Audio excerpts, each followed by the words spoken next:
Look around you. What is the oldest thing you see? Think about your belongings.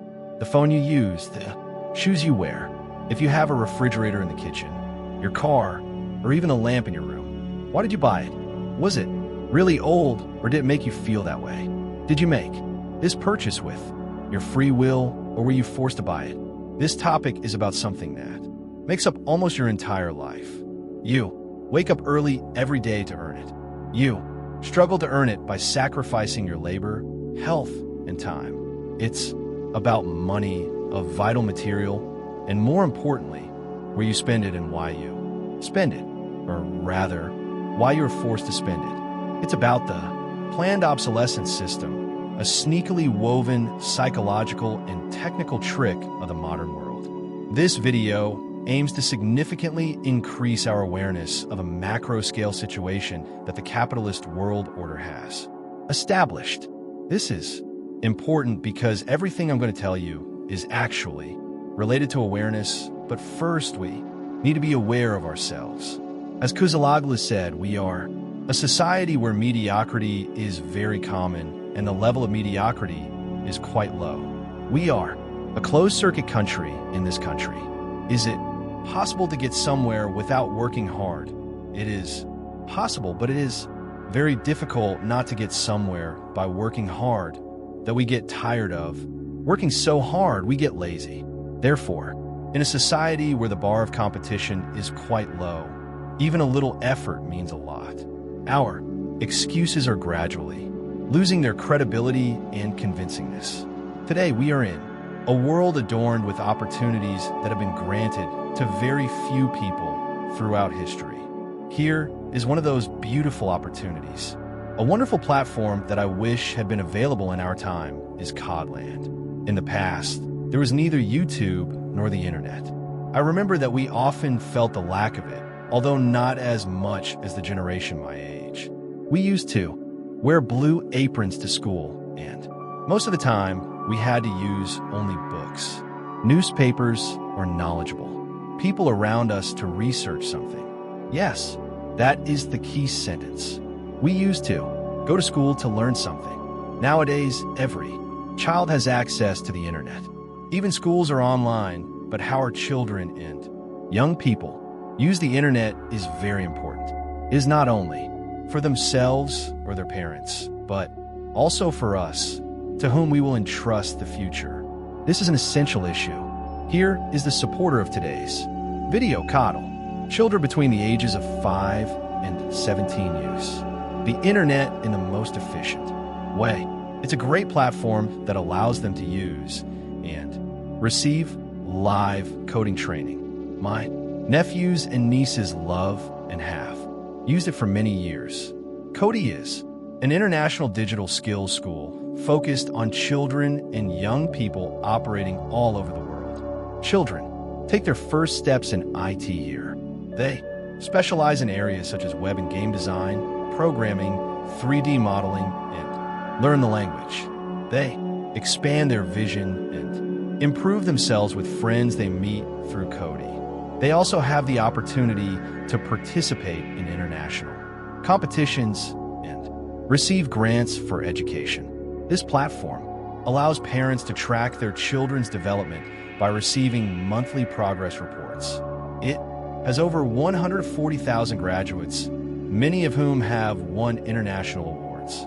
I'll leave a link in the description section where you can get a free trial lesson exclusively for our channel, and then a 35% discount. Good lessons for our young viewers and their parents.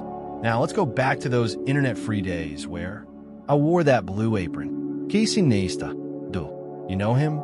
Casey Neistat, an American blogger with over 12 million subscribers on YouTube, created a video 21 years ago in 2003, but he probably didn't expect it to make such a splash when he was making it. YouTube wasn't even social media yet. This video, published when the number of internet users in Turkey hadn't even surpassed 4 million, became the most popular broadcast with over 6 million views in its first month and sparked a wave of rebellion. Casey had bought an iPod from Apple, and after only 18 months, its battery had completely died. He called Apple support and received the following response. This answer sound familiar? It's a sentence you might encounter in any technical service. Instead of paying that much for a repair, you'd be better off buying a new one. So, what happened next? Cass took to the streets and left a message all over New York. The iPod's non-replaceable battery only. Last a few days, Apple was sued by thousands of users after this video went viral, and they backed down. As a result of the pressure and backlash, Apple changed the replacement and service options for iPod batteries and remained true to its commitments. After the iPhone was released, warranty and service processes worked very well. Until 2017, after the iOS 11 update in 2017, older iPhone users noticed that apps were loading much slower or the device shutting down completely after a certain period of time. As a result of the pressure, Apple decided to stop using the battery. Apple responded with a confession. Apple explained that it deliberately slowed down and throttled the performance of older devices to preserve their battery life and extend their lifespan. Of course, if the iPhone's battery were replaceable, this wouldn't have been a problem. Apple was subsequently sued again. What happened next? In the case concluded in 2020, Apple was fined $613 million, and a settlement was reached.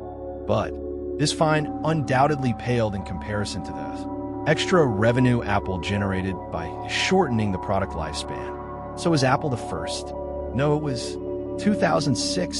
Epson stopped printing its printers by telling customers that cartridges weren't actually empty, even though they weren't.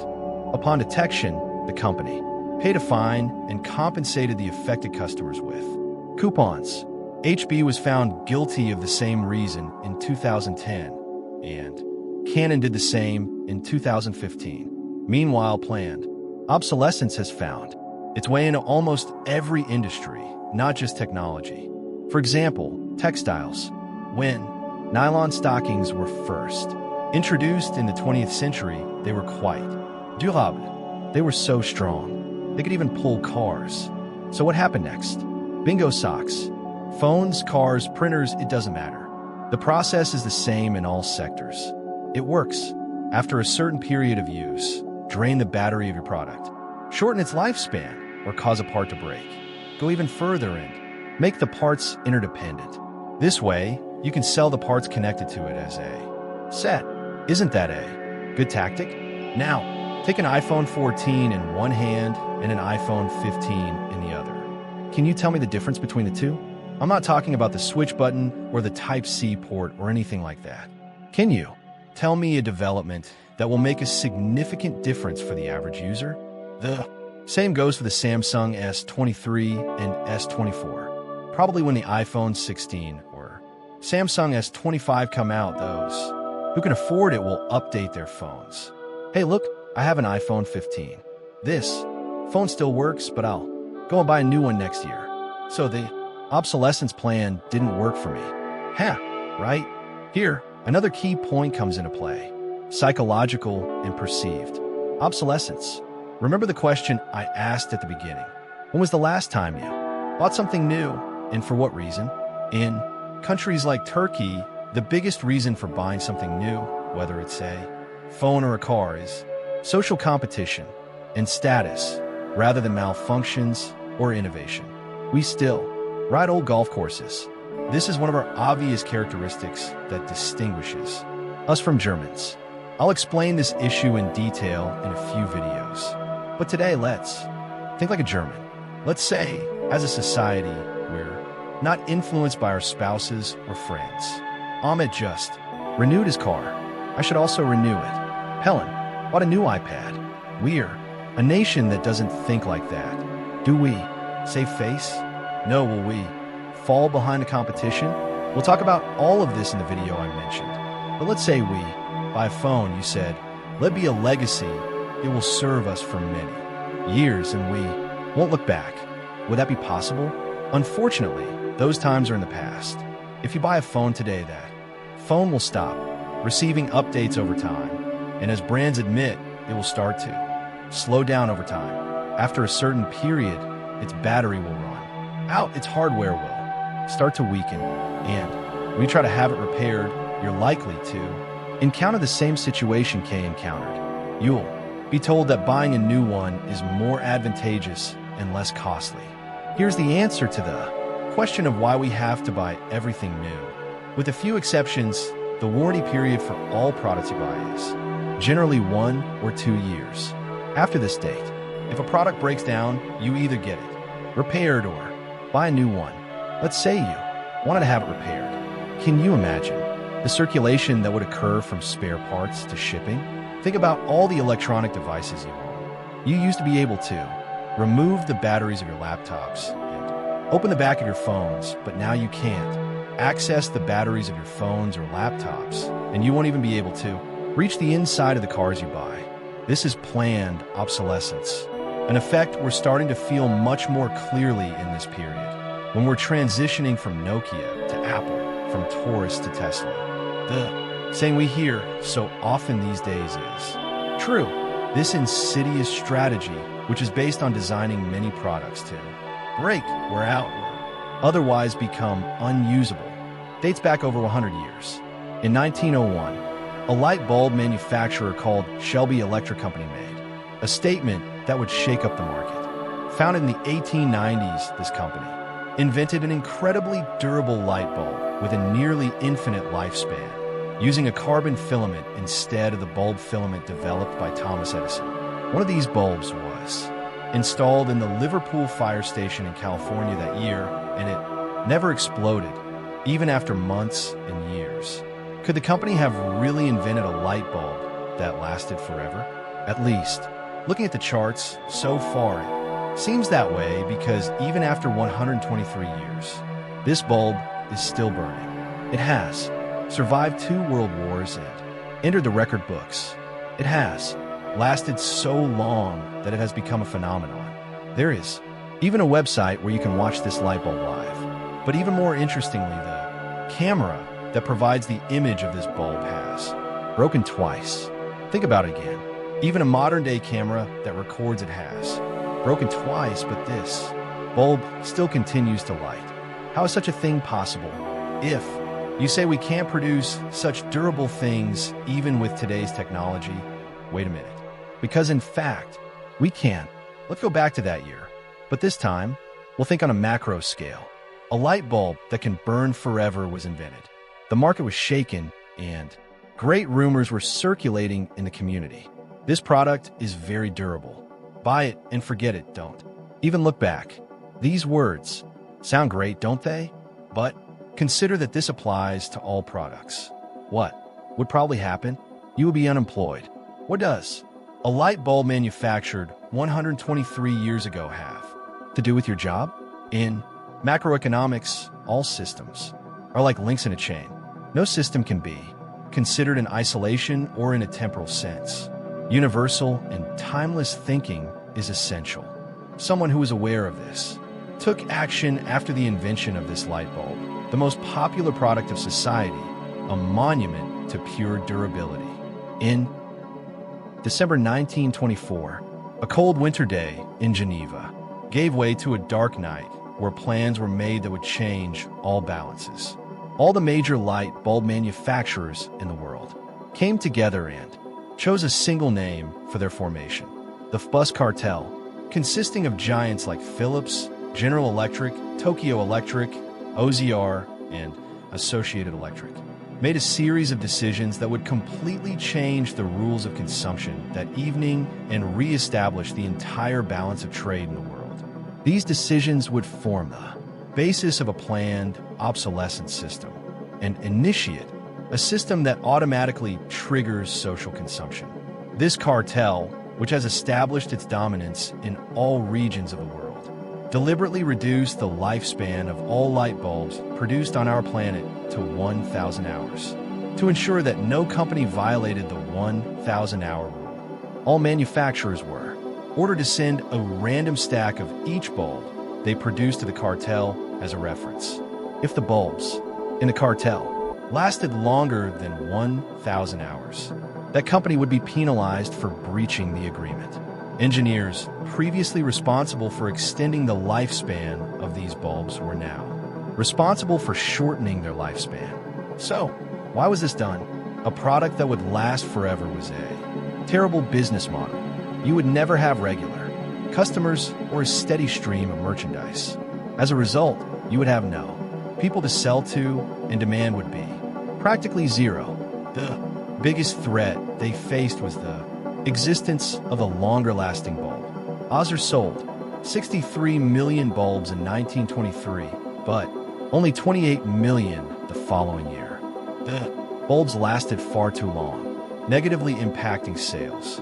The cartel decided to work together to control the supply-demand balance, and the decisions were meticulously implemented.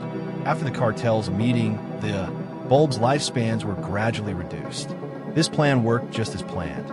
Cartel members' sales increased by 25% the following year, even though component prices had fallen.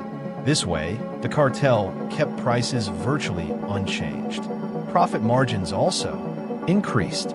Were consumers aware of this conspiracy? Of course not. The fact that the century-old light bulb at the Libor fire station is still burning today is because it was manufactured before these decisions. Guess what happened to the famous manufacturer of this light bulb, which has lasted over 1 million hours?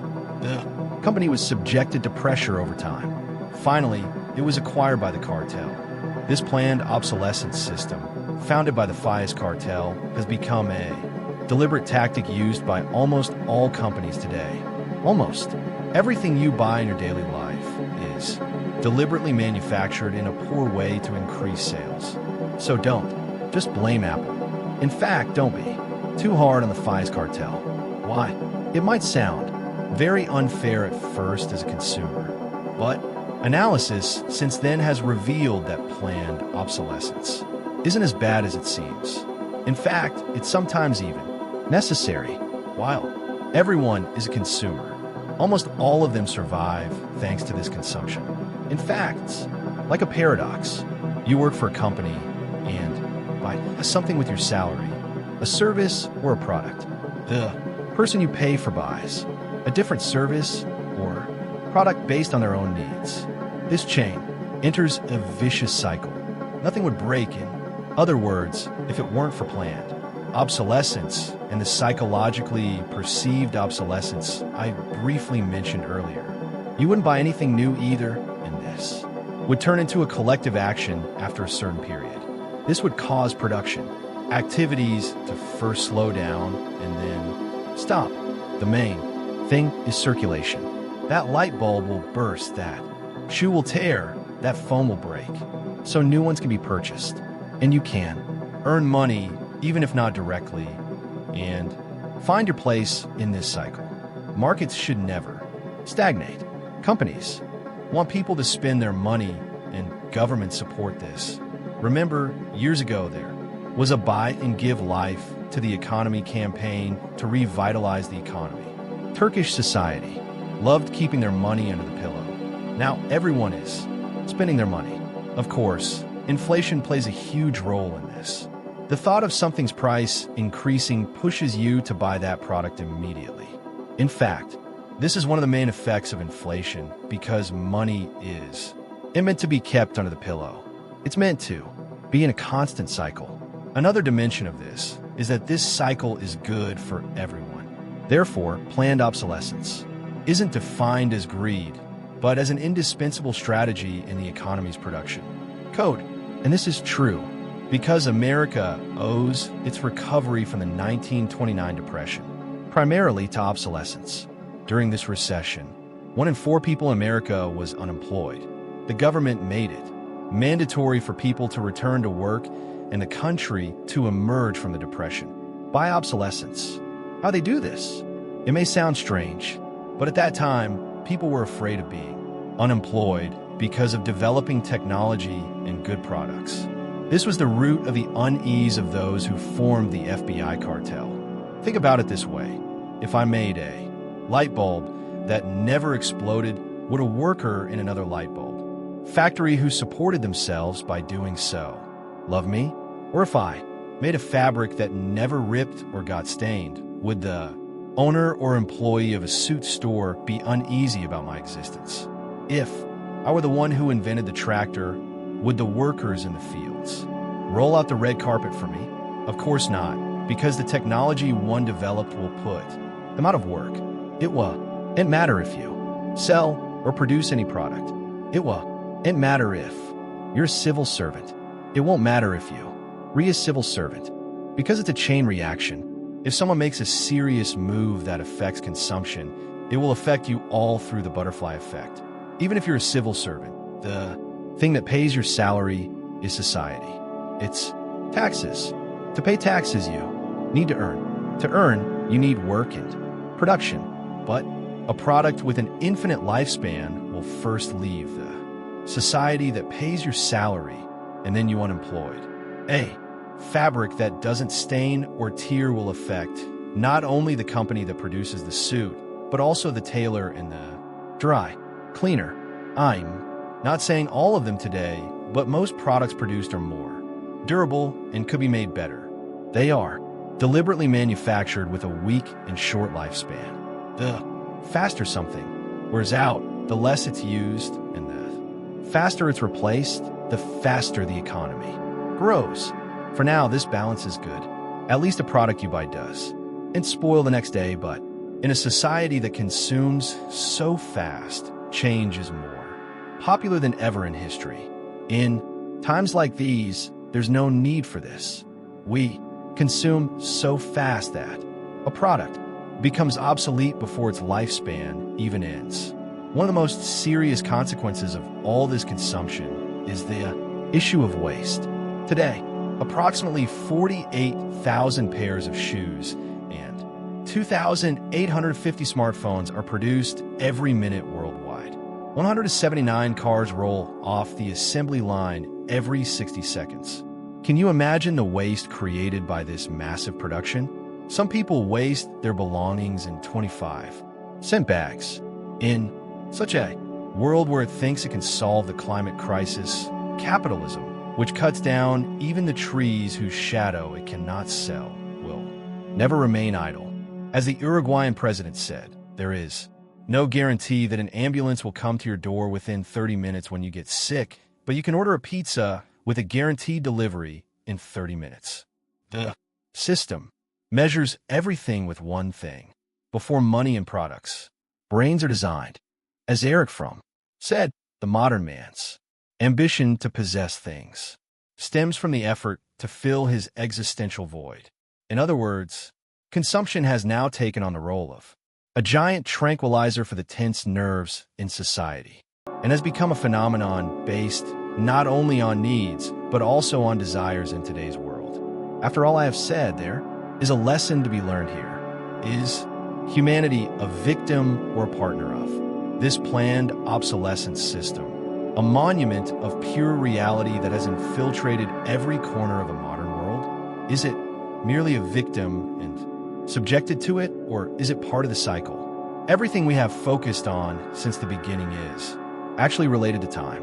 In this world based on constant taking, think about this time, the most precious asset you give to get, and include yourself in it when you predict when the products in your life will break. Who knows? Maybe you're the product.